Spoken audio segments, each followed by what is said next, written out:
How will that make you feel, you think, like seeing your name above this?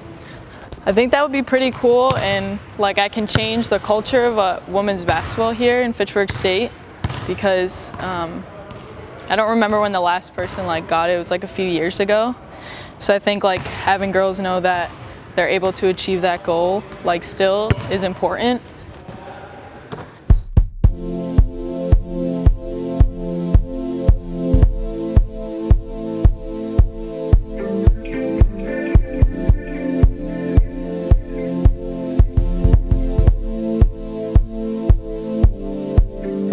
Angelina, I attend Fitchburg State. I play on the women's basketball team and I'm a point guard.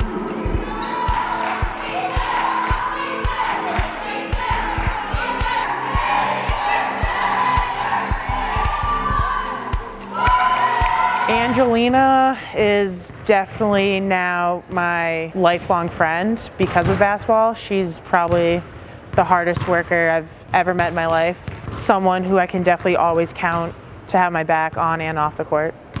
I attended St. Anselm College my freshman year, and I played with a great group of girls. We won a lot of games. I was behind some great point guards, and I just felt that I was very anxious to play, and I didn't want to essentially waste my time. I didn't want to be like a role player on the bench, so I decided to transfer. When I transferred, I pretty much only looked at Fitchburg State. I came here for my sophomore year. I got a starting position off bat, and I worked really hard. You missed the one I made. I got it. I'll make this one. It's all about confidence.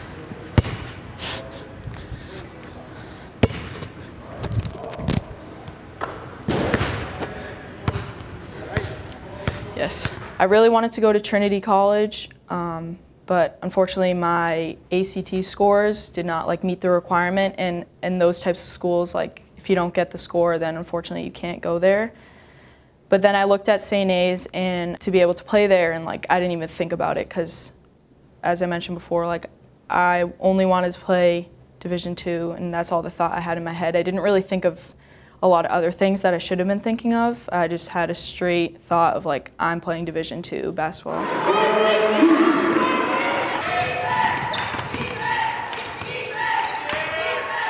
When I got here sophomore year, I had to understand that it was different, not getting frustrated at the point that I can't control everything and have it be like St. A's was, because it was a different division and I could only control what I could control.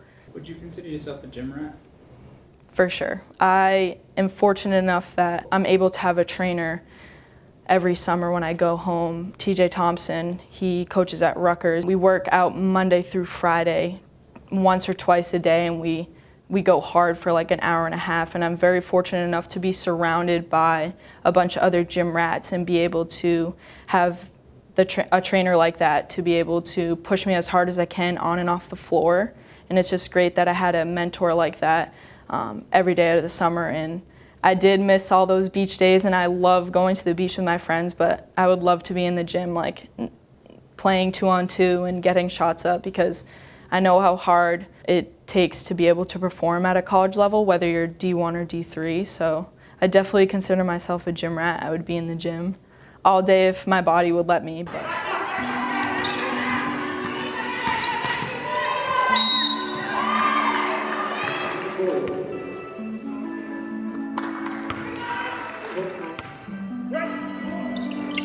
I'm always talking, and I know my voice could definitely get annoying at some point, but when we have our rough days or our good days in practice, I'm always there to hype each other up. I just like to give a little bit of a motivation, and I use myself as an example.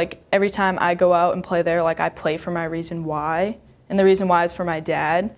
So I just try to have people understand essentially where I'm coming from, so maybe it can translate to them in some type of way that when they get out there, they're putting a jersey on, whether it's for themselves, the coach, the teammates, they're showcasing their athletic ability to the best they can, and even hustle plays, things like that. I love to get people hyped up. I love getting assists and people going crazy. It's the best thing about basketball. Some tips that I would give is I'm pretty sure you can wait until the end of your sophomore year and be undeclared. I think it's super important that you get those elective classes out of the way and maybe do like a lot of research on your own and see the things you're most interested in and be able to take those 2 years to go talk to certain professors and talk to your advisors and see, you know, what you could picture yourself doing in 10 years and waking up every day to do. And I think it's super important to take those, even if it's a year or 2 years, to decide what you want to do instead of jumping right into it. Because when you start switching majors, you can definitely run into issues with, you know, you could have not enough credits and could have to stay an extra semester. So I think it's important to take your time and not feel like you have to be rushed. Like, you don't have to have your major be declared right away, because right when you get out of high school, you know, you just finished history, math, like those basic classes, you're not going to know what you want to do when you're 18, 17 years old for the rest of your life. You get the starting five, and right with their picture, it's going to say their major. And I think when you go to college, you see everyone's major already decided freshman through senior year. So I think if there's less of a focus on what your major is and undeclared is used more and comfortably, then like things could change. But I definitely think there is an effect, like, you know, oh, like, what are you majoring in, like, as a freshman, and an icebreaker for a conversation, and someone could be like, oh, undeclared, and then you feel like maybe you have nothing to talk about. But at the end of the day, if you just go choose, like I did, I chose communications, and I did not like it at all. I went through a full year of like struggling, and then my teammate sat down with me and was like, what do you want to do? Like, stop listening to the outside noise and think about what you want to do for the rest of your life, or maybe what do you think you'll be good at. So I think it's all about managing time. Like my junior year and this year, like, instead of, you know, maybe staying after practice and getting shots up for an hour, I made the adjustment that I would come in the morning at 9 a.m. and shoot 9 to 10 a.m. and then have practice, and then when practice is over, then go hang out with my teammates and friends. So it's all about managing your time and making adjustments. One of the girls has 1,600, and if I was here for 4 years. Actually, yeah, Amy, I was here when she was here. Yeah, she's the leading scorer.